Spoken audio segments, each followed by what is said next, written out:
So one of the first things that has to happen when you're doing a wrap is you need something sticky on both ends to hold your threads down. So to do that, I'll use some masking tape and I flip it. Now my sticky side's out.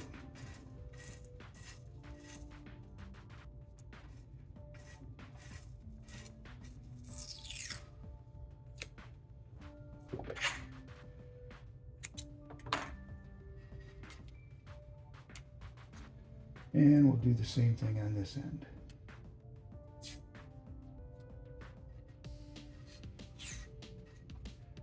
Flip it.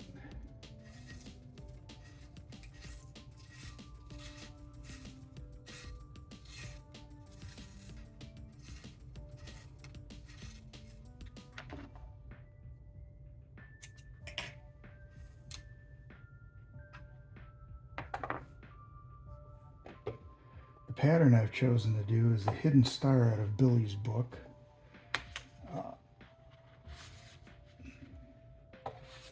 It will be this hidden star and the Decorative Wraps book.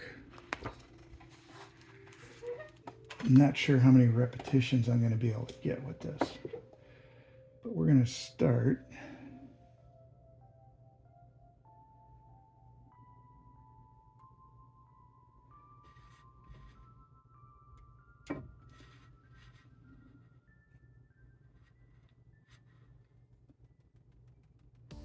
So I'm going to cross each of my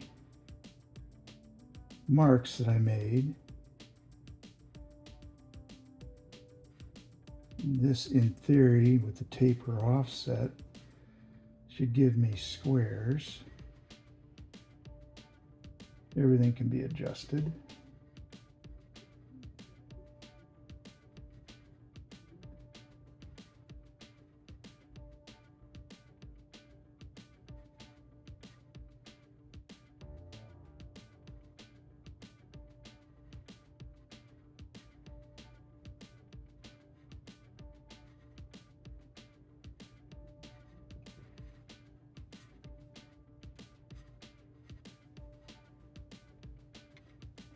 Cross it over a little, and usually I have tape.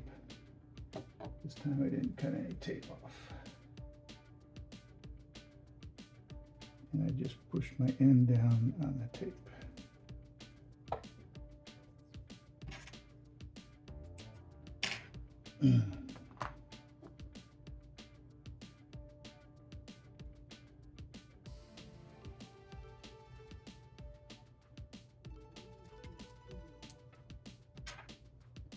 Now I could have came back with the wrap.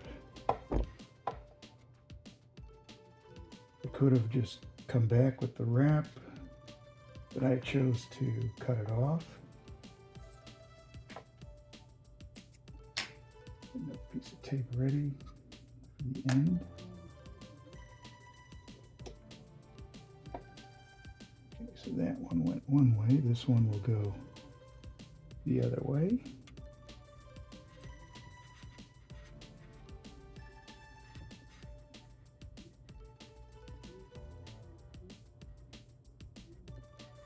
We're going across these same points in the other direction. And these threads can all be moved. You can push them around, get them where you want to get everything lined up. So what I'll do is I'll get all this down, do a measurement,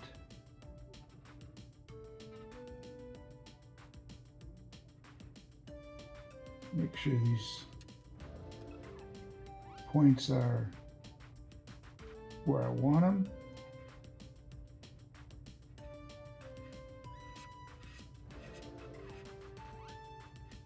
And if they are,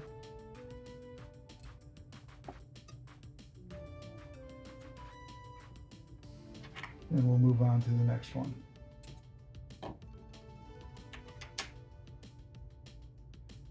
I know that blue is going to be hard to see.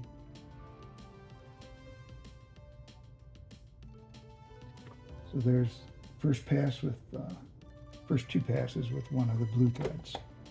Okay.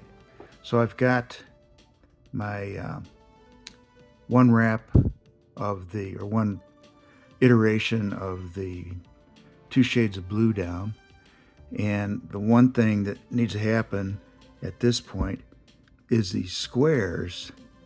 These need to be exactly square, not oblong or anything else. So that's my goal, is to go through and adjust every one of these so that these squares are actually squares. And then once I get that, then I'll go on and continue on with the wrap.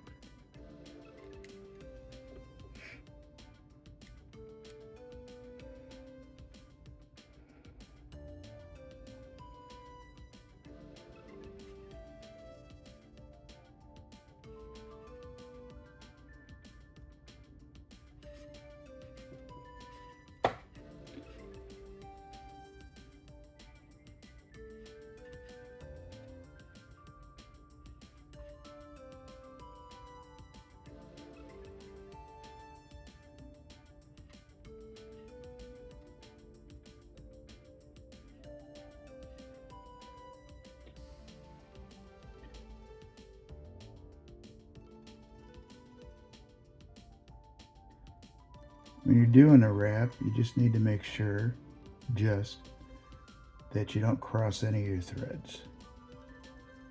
As long as your threads aren't crossed, you can come back and move them. Even if they're crossed, you can sometimes uncross them, but it's a little more difficult.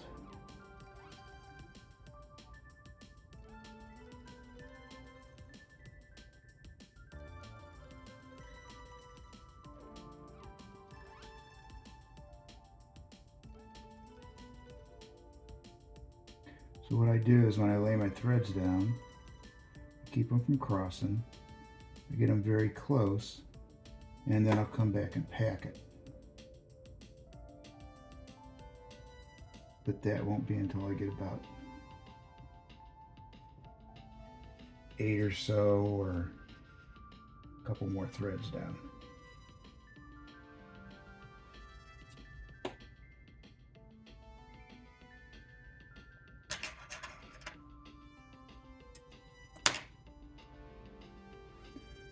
And you have to remember where you're at in your pattern.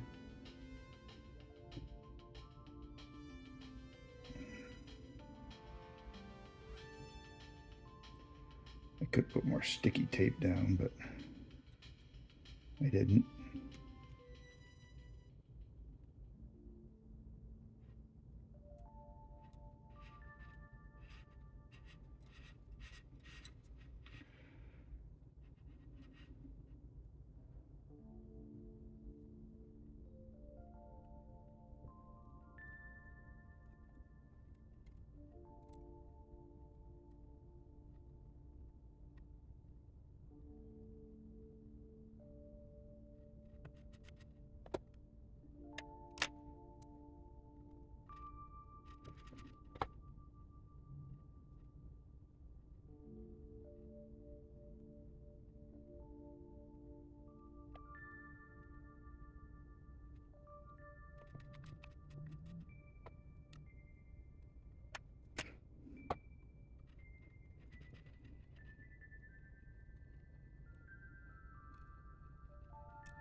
So there, I've done another pass of the center, and I'll come back and do the outsides. I need to cut some more tape and continue on. And then you just repeat doing your patterns, following your pattern until you get to changing of colors.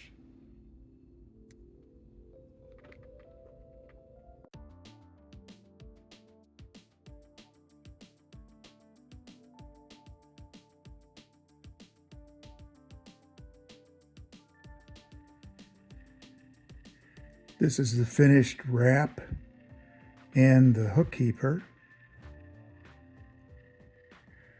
I was going to make this a closed wrap, but once I got going with it, the wrap became a little more difficult for me because of the taper. So the one end closer to the tip was, the closed part was a little finer than the other part.